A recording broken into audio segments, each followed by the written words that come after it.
of us were just straight vocal instructors, as loaded. We taught all day, every day. 5 vocals. 2 full days just for juries. Yeah, right. 2 full days just for juries. Also, I didn't mean to interrupt you, I'm sorry. One of the things, and I was thinking about this morning when Ed and Stuart and Carrie were talking. One of the other great things, I think it's the greatest thing about this place, I was hired by the grace of God and Tim McCaskill because Tim knew me, but it was street cred that brought the teachers here.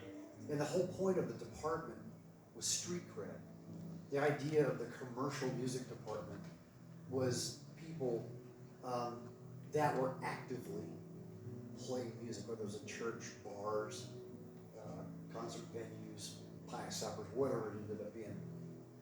But the whole vibe of this place was people that were, we got the Emilys and the Brents and a lot of people that have that. Erin has her degree in literally in vocal pedagogy from Texas Tech. No, well, TCU. And Oklahoma State University. But those credentials are here, but then so is the street. And that was my credential. Street. I could play, I could sing, didn't mean I could teach. I had no idea I could teach. I had no idea. I taught karate. Same thing. Same thing. And when I got here, it literally was what Carrie said, you kind of get baptized by fire in a place like this. I learned how to be a teacher by being a teacher. And I didn't know I could do it yet. And it was news to me, but it also turned out to be, I could do it. Not only could I do it, but I loved to do it. And when we discovered this chain, when Mickey went and found out how to do this, and Dave Stroud came and visited us for the first time, that's when all the lights came on for me. And I realized not only do I love to teach, and I can teach, but what we're teaching is cooler than anything else anybody ever did before. And that was just the most exciting thing ever. And that's what made, I think, the vocal department the coolest vocal department that became a vocal department. I'm just, and I'm here waxing nostalgic because I've been away for so long, and I come back and look at this place and go, my God, how the hell did somebody talk me out of leaving this place? Well, it was my wife, and I love her. Do you mind if I pick up the ball from where you left it? Sure. So, 2013, like Jay said, I have a background in vocal pedagogy. It was classical, so operatic stuff. So I taught voice since I was 18, but I had never taught this. And you guys all know, if you take from any of us, that we teach mixed singing, which means you're going from your chest voice, and it's nice and connected, and then you connect through your bridge into your head voice, and it sounds like one voice. Well, in classical music, for women, it's not exactly like that. You get really light really soon, go into your head voice. You don't really use your bridge. You're like, oh, let's get out of that thing. So I remember when I did my interview here, you guys were in the room. You guys had moved on by then to greener pastures.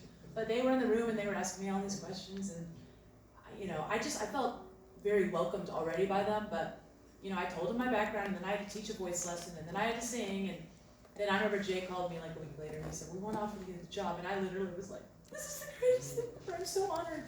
And the funny thing is, when it was, the application said vocal music teacher, whatever. So I applied. I actually did not like teaching. I love classical music. I didn't like teaching classical music. So it felt like it was limiting. So I was like, well, I need a job. I guess I'll apply for this. And then Jay contacted me and said, I just want you to know that this is not classical music. This is like rock and roll. This is commercial music. I was like, ooh, that's way better. So he kind of, I think you guys thought, oh no, one of these classical people is not they're gonna find out this isn't classical, and they're gonna be like, never mind. Well, I was not that person. So I was so honored And anyway, when I got here, you know, Jay, I'm gonna probably cry. Jay just took me under his wing and taught me everything I know about teaching commercial music. So I had a lot of background and a lot of education, but I did not know how to teach people to mix. I didn't know how to mix. And Jay took me in and gave me some lessons, and Chris, and they sat there and they were like, you know, do this, do that. And we didn't have SynCro back then. But you know, they did all this stuff with me, and I just like, I don't understand. And I don't know, it just started clicking. And they kept encouraging me, and I remember Carrie, first time we had a faculty mixer, he said, just sing like you're smiling. Don't try to sound pretty. And I said, I don't know what that means, but okay. And then every semester, I'd get more confident, and then, I'm sorry I'm telling my story, but it applies. So anyway, and then I remember one semester I finally found like my strong chest voice, so I sang something really low, and I felt like, yeah, because I'm like a really high soprano, so I was like, this is so cool, but I was still scared to go on my bridge. Anyway, finally broke through. You remember the breakthrough, right, Jay? And it was like, I found my soul voice. I love to sing soul music, and I finally found it. And, you know, then Dave started coming, and we'd just be like, Dave, well, can you explain this? Can you explain this? And he just helped connect those dots that were already, you know, getting connected by these guys. But, I mean, I owe everything, honestly, to Jay Lemon, really, for my teaching. Everything that I do, my teaching, this guy taught me. Yay. This guy, I didn't take any of it up there, that's the thing. yeah, but All I did was hand off. he mentored. I And did not everything invent I any know of this. about teaching commercial piano, I learned from this guy.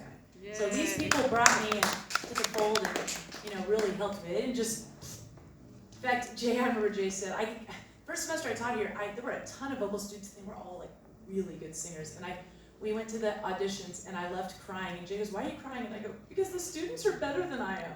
And he goes, well, yeah. He goes, a lot of these students can sing better than me, but that doesn't mean they can teach better than we can teach. But I remember that? Do you remember that? I was like, I'm I've not never- good enough to be here. I've never had a student, well, I've had plenty of students that couldn't sing better than me, but most of the students that really were good students and great were all better singers than me. When people ask Jay, what do you do? I don't say, I'm a singer. You know? I'm a voice teacher. I'm happy and proud to say that I can be a voice teacher. Well, and the cool thing is, and this is what I've tried